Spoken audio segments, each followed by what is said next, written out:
দেখলে কাকা, আমার কথাই সত্য হলো। মহারাজ কিভাবে ওই পুকুরের সব জল পান করে নিল। হ্যাঁ রে, এখন তো মহারাজকে দেখে আমারই ভয় লাগছে। তাহলে এখন কি করবে?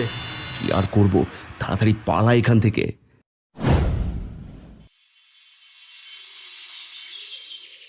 এরপর থেকে রাজ্যে নেমে আসে ভয়াবহ বিপর্যয়। প্রতি সকাল হলেই প্রজারা দেখতে পায় তাদের পশুগুলো নেই, শুধু হাড়গুলো পড়ে আছে। পুকুরে কোনো জল নেই, পুকুর শুকিয়ে আছে। গ্রামের লোকেরা কিছুই বুঝতে পারে না, কিন্তু গ্রামের এমন অবস্থা দেখে নগেন আর চাঁদু সেদিন রাতের সব ঘটনা গ্রামের সবার কাছে খুলে বলে। এসব কি বলছিস নগেন? মহারাজ নিজে আমাদের এই সর্বনাশ করেছে। হ্যাঁ কাকা, আমি আর চাঁদু নিজের চোখে দেখেছি। মহারাজ আস্ত পশু নিমেষের মধ্যেই খেয়ে কঙ্কাল বানিয়ে দেয়, আবার একটা পুকুরের জল এক নিমেষেই খেয়ে ফেলে। তোরা আগে থেকে জানার পরও কেন এত বড় ঘটনা লুকিয়ে রেখেছিস?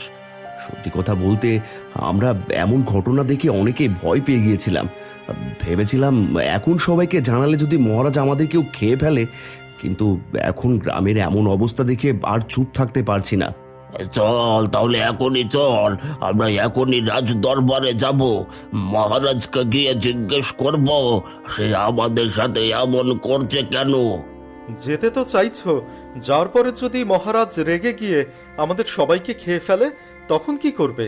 সেটা পরে দেখা যাবে, কিন্তু এভাবে আর কিছুদিন চললে এমনিতেই সবাইকে না খেয়ে মরতে হবে। হ্যাঁ, মহারাজের কাছে চলো।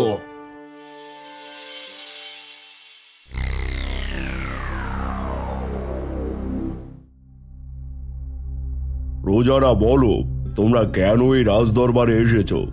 মহারাজ, আপনি আমাদের লালন পালন করা পশু আর মাছের পুকুরে জল খাওয়া বাদ দিয়ে দিন।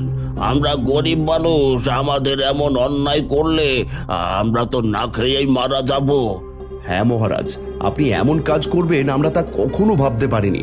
এসব কি বলছো তোমরা? তোমাদের মাথা ঠিক আছে তো? আমি কেন তোমাদের পশু আর মাছের পুকুরে জল খাবো?